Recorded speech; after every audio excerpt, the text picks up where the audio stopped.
On trouve aux alentours de Paris un atelier aux objets bien étranges.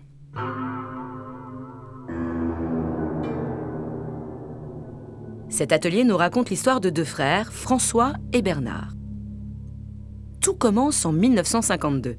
Un désir de renouveau artistique amena les deux frères à se lancer dans de nombreuses expériences. Toutes nos idées sont venues du travail.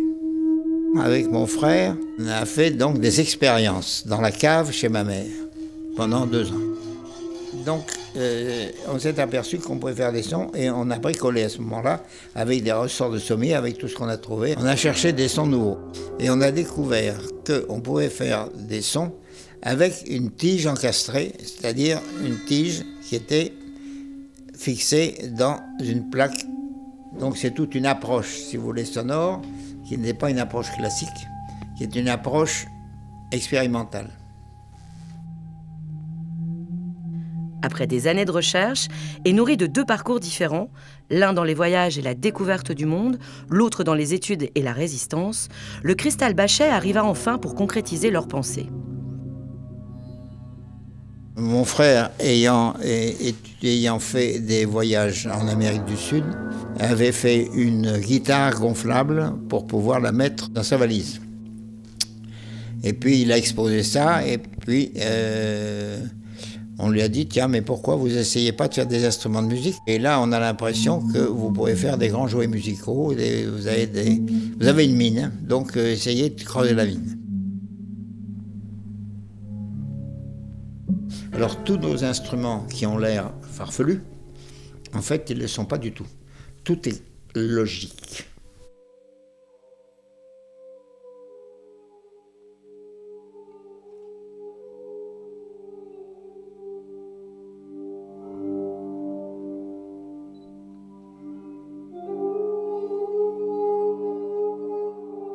La naissance de cet instrument au son novateur attira rapidement l'attention.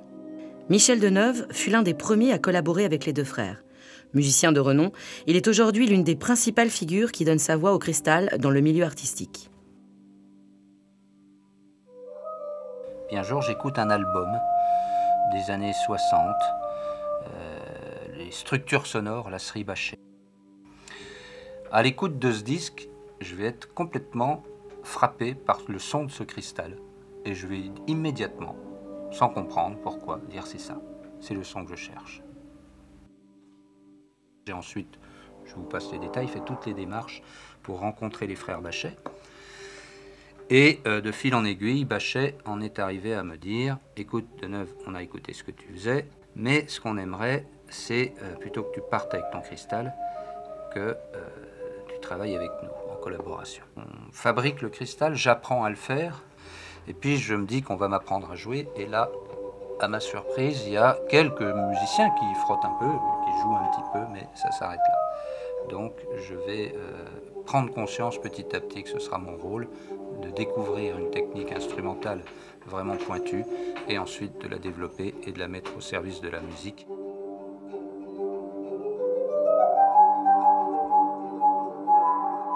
Ce qui m'a plu dans cet instrument, c'est d'abord la qualité de son. Et c'est un son qui, pour moi, touchait l'être, vu que pour jouer, il fallait que la peau vienne frotter une baguette de verre. Ça en fait un instrument d'une sensualité extraordinaire, puisque je sens dans ma peau la vibration du son que je commence à émettre.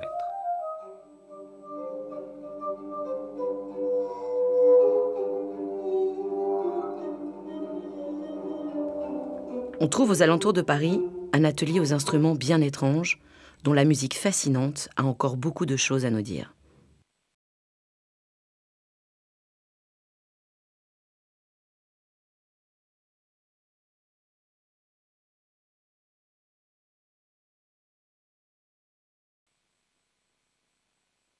On n'a pas une illumination en disant tiens, on va faire un instrument de musique comme ça. Tout ça, ce sont des accidents de vie.